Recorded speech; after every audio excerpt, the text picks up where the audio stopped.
जय श्री कृष्ण विद्यार्थी मित्रों, केम छो? मजामां ने?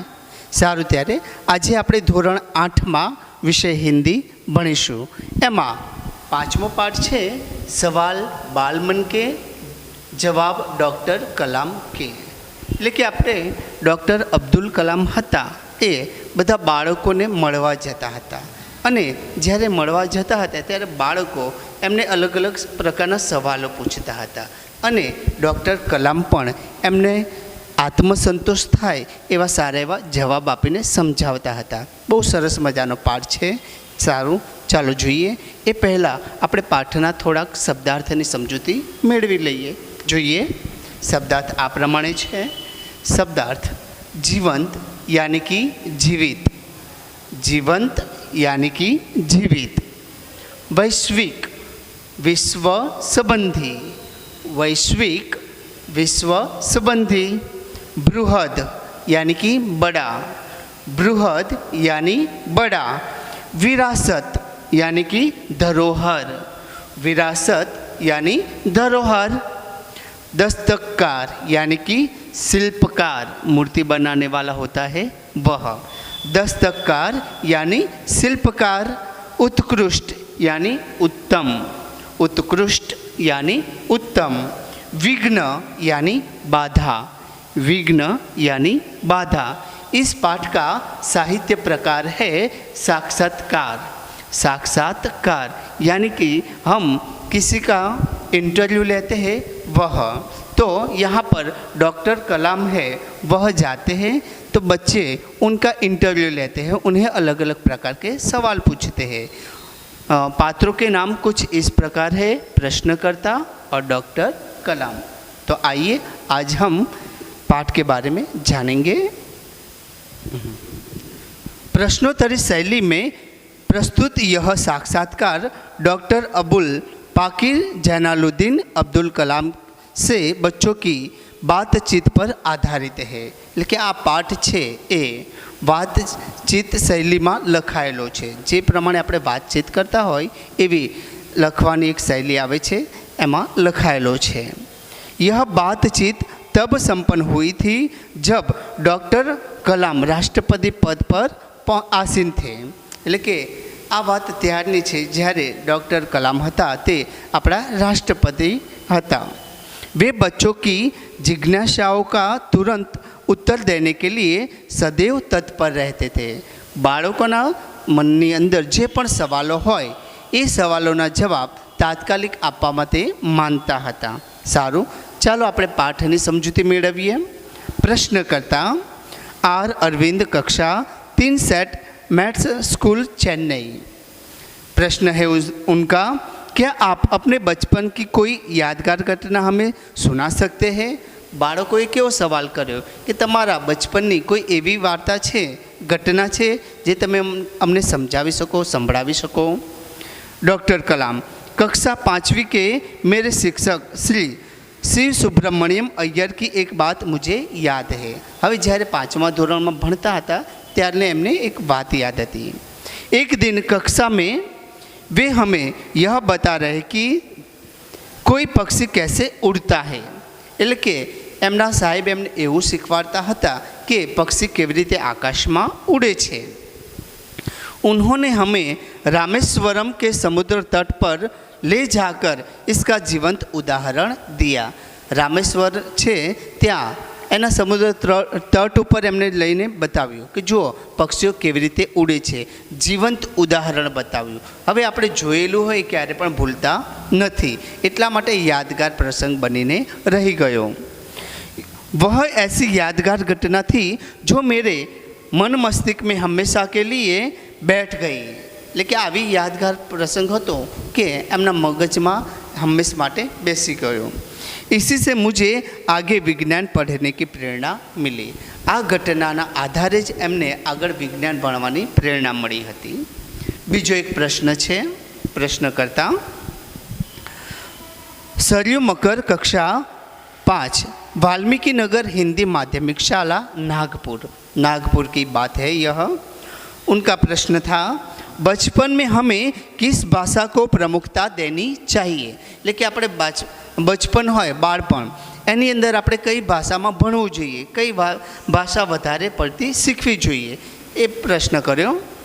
તો ડૉક્ટર કલામ એનો જવાબ આપે છે, मैंने स्वयं माध्यमिक शिक्षा तक की पढ़ाई अपनी मातृभाषा के माध्यम से पूरी की है. तो ये बाळकोना सवालનો જવાબ આપ્યો કે મેં મારી માધ્યમિક કક્ષા એટલે માધ્યમિક ધોરણ સુધીનું જે અભ્યાસ હતો તે મારી માતૃભાષામાં પૂર્ણ કર્યો છે. कॉलेज और उससे आगे की शिक्षा अंग्रेजी माध्यम की संस्थाओं में हुई. આગળનું ધોરણ હતું કોલેજનું ને બધું એ અંગ્રેજી ભાષામાં હું શીખ્યો. मेरा मानना है कि हम कॉलेज में भी माध्यम के रूप में मातृभाषा का चुनाव कर सकते हैं. એટલે કે ડૉક્ટર કલામનું એવું માનવું છે કે આપણે કોલેજનો અભ્યાસ કરીએ એ પણ આપણે માતૃભાષામાં જ કરવો જોઈએ. क्योंकि युवा अपनी मातृभाषा में ही सोचता है. એટલે કે યુવાન મગજ હોય એ પોતાની માતૃભાષામાં જ બધા વિચારો કરતો હોય છે. उसी में अपनी बात सहजता से कहने में सक्षम होता है. એટલે કે પોતાની જે પણ વાત હોય એ પોતાની માતૃભાષામાં સારી રીતે કહી શકે છે. માટે पर इससे कोई भी राय नहीं है कि वैश्विक स्तर पर संपर्क के लिए हम अंग्रेजी जैसी एक संपर्क भाषा की नितांत आवश्यकता है. પણ અંગ્રેજી ભાષા છે એ આપણે બીજા દેશોમાં જઈએ ત્યારે આપણે કામ લાગે છે, એટલે એ પણ આપણે શીખવી જ જોઈએ એવું પણ એમણે કહ્યું છે. तीसरा प्रश्न है अर्श पटेल, कक्षा 5, चंदूलाल विद्या मंदिर, मुंबई. उनका प्रश्न था, यदि हम आपकी तरफ बनना चाहे तो हमें क्या करना चाहिए. આપણે કોઈ પણ સારા એવા માણસોને જોઈએ અને મળીએ ત્યારે આપણે એમના જેવા જ બનવાનું વિચારીએ કે હું પણ મોટો થઈને આવો બનીશ. તો એ પણ છોકરો એવું કહે છે કે હું પણ તમારે જેવો બનવા માગું છું, તમારે શું કરવું જોઈએ. डॉक्टर कलाम, जब आप युवा अवस्था में कदम रखें तभी आपको जीवन में लक्ष्य निर्धारित कर लेना होगा. એટલે કે તમે યુવાન થઈ જાઓ ત્યારે તમારા જીવનનું લક્ષ્ય છે એ તમારે નક્કી કરી લેવું જોઈએ. હંમેશા કુછ બડા સોચો. હંમેશા આપણે મોટી જ વાતો વિચારવી જોઈએ, નાની નાની વાતોને મોટી જ વાતો આપણે વિચારવાની છે.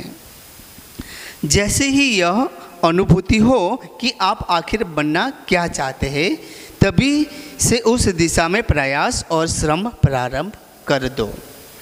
कहने का अर्थ है कि जी तोड़ मेहनत करो. ज्यों ज्यों आप आगे की ओर बढ़ोगे आपका सामना बाधाओं तथा कठिनाइयों से होगा. आपको अपने अंदर दृढ़ साहस पैदा करना होगा. समस्याओं को पराजित करने में महारत हासिल करनी होगी, तभी जीवन में सफल हो पाओगे. पहले यह जरूरी है कि आप निरंतर ज्ञान अर्जित करो. એટલે કે આપણે હંમેશા આપણે જ્ઞાન જ મેળવવું જોઈએ, પછી જ આપણે લક્ષ્ય તરફ પ્રયાણ કરવું જોઈએ. જો આપણામાં જ્ઞાન હશે તો આપણા લક્ષ્ય સુધી પહોંચવામાં આપણને કોઈ પણ રોકી શકશે નહીં. માટે આપણે હંમેશા જ્યાં જઈએ ત્યાં કંઈક ને કંઈક શીખવાનો પ્રયત્ન કરવો જોઈએ, જ્ઞાન મેળવતા રહેવું જોઈએ. उसके बाद का प्रश्न है चिराग जैन का, कक्षा 7, बॉम्बे कैम्ब्रिज अंधेरी, पश्चिम मुंबई. उनका सवाल है, वह कौन सी बड़ी चुनौती है जिसका सामना हमें आज करना पड़ रहा है. એટલે કે આપણે એવી કઈ ચુનૌતી છે આપણી સામે જેનો સામનો આજે પણ આપણે બધા કરી રહ્યા છીએ. तो उनका जवाब देते हैं, भारत को सन 2020 तक एक विकसित राष्ट्र के रूप में परिवर्तित करना और देश के 1 अरब से अधिक नागरिकों के चेहरों पर मुस्कान देखना, यही राष्ट्र के समक्ष सबसे बड़ी चुनौती है. એટલે કે આપણે 2020 સુધી એવું કંઈક કરીને બતાવવું જોઈએ કે આપણે બધાના મોઢા છે હસતા દેખાવા જોઈએ, એવા કંઈક કામો કરીને બતાવવા જોઈએ. એ આપણી સૌથી મોટી ચુનૌતી છે. उसके बाद का सवाल है,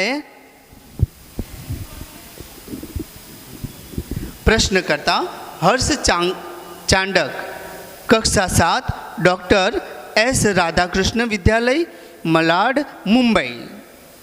आपकी दृष्टि से साहस की परिभाषा क्या है. એટલે કે તમારા નજરે તમારા મનથી સાહસ એટલે શું એની પરિભાષા કઈ હોઈ શકે? उनका जवाब देते हैं, अपनी जान की परवाह किए बिना दूसरों को संकट या आपदा से बचाना ही साहस है। એટલે કે આપણા જીવની પરવા નહીં કરવાની, બીજાનું ભલું કરતા હોય ત્યારે આપણો જીવ ભલે જોખમમાં મૂકી દેવાનો વારો આવે, મૂકી દેવો જોઈએ અને એ વ્યક્તિને બચાવવો જોઈએ। એ આપણા માટે સાહસની પરિભાષા કહી શકાય।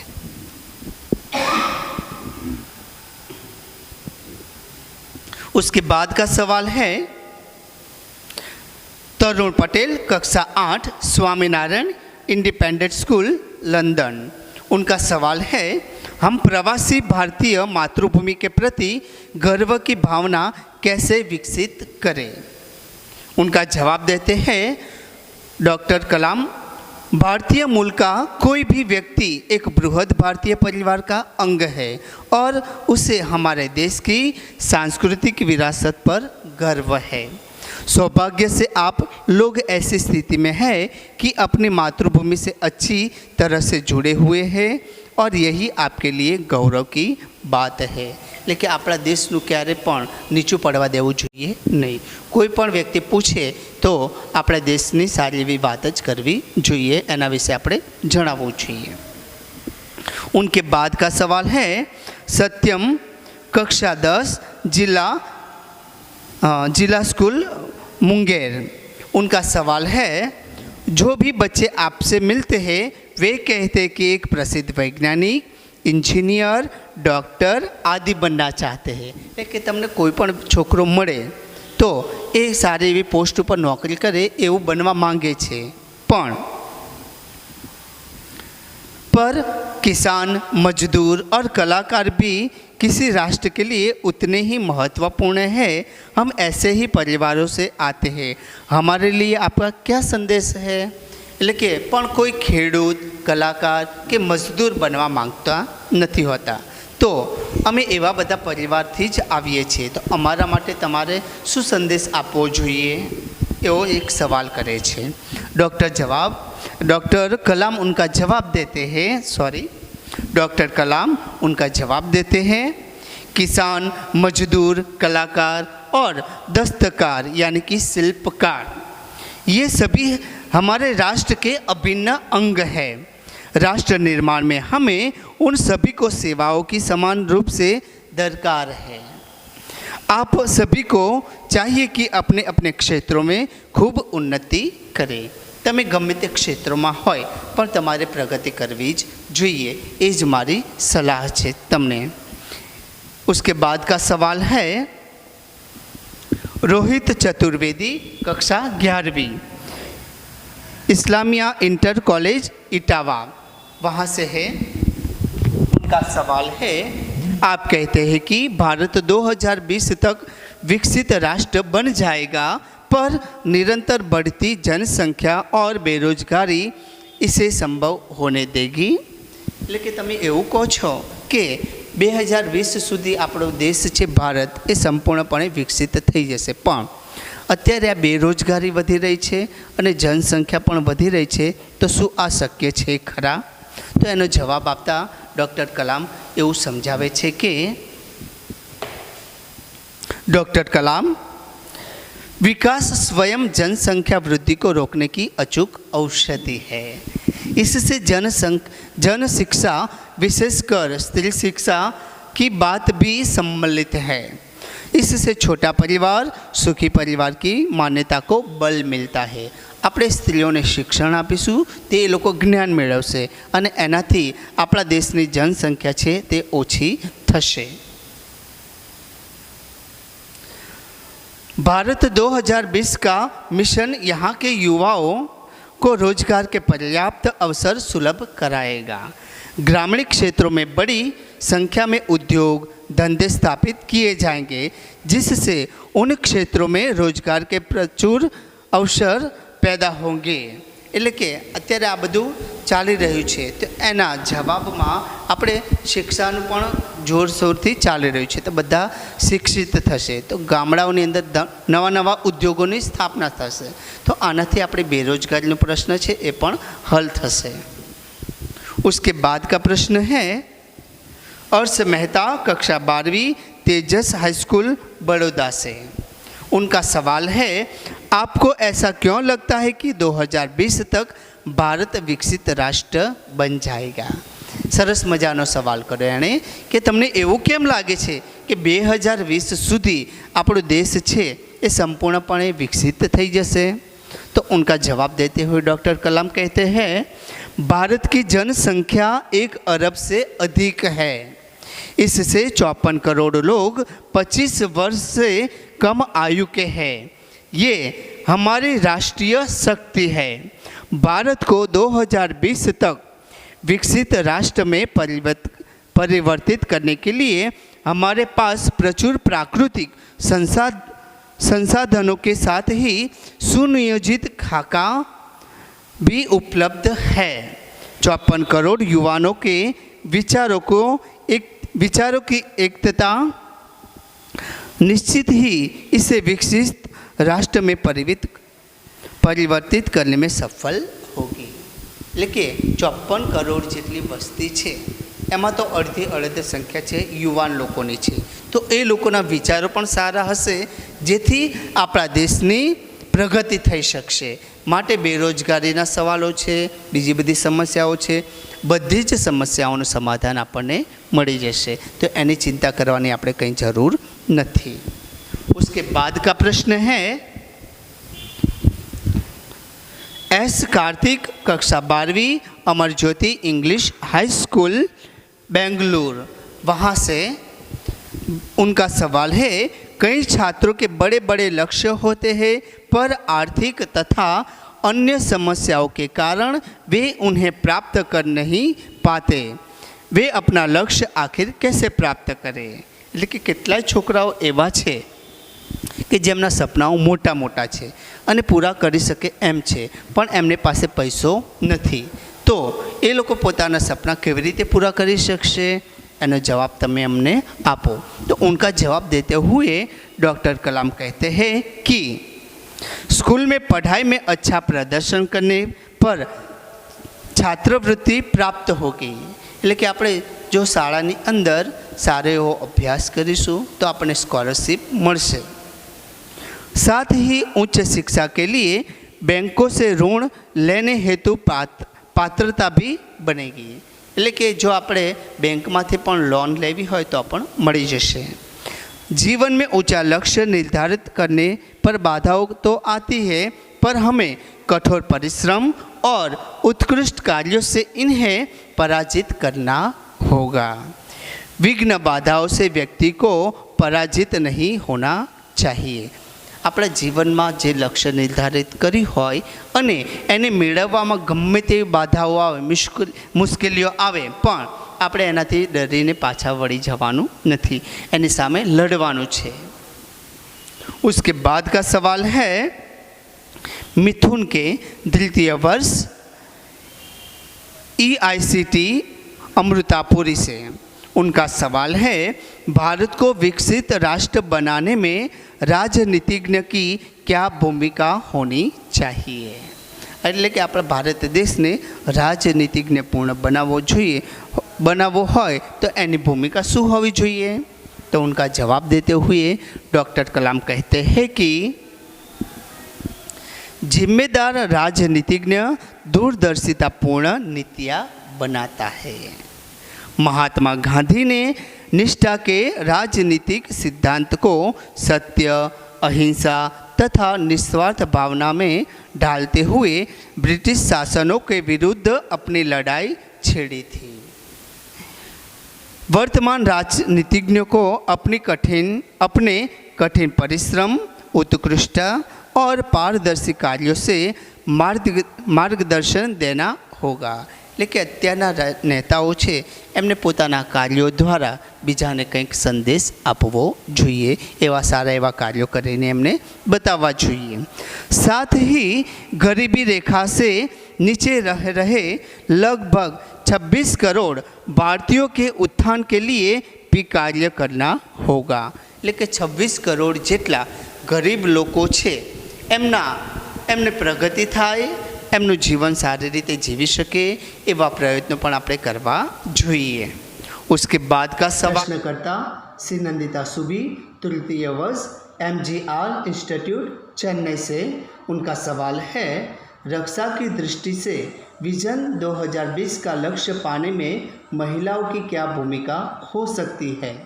उनका जवाब देते हुए डॉक्टर कलाम कहते हैं, विजन 2020 में रक्षा अनुप्रयोग के क्षेत्र की महत्वपूर्ण प्रौद्योगिकियों के विकास पर विचार किया गया है।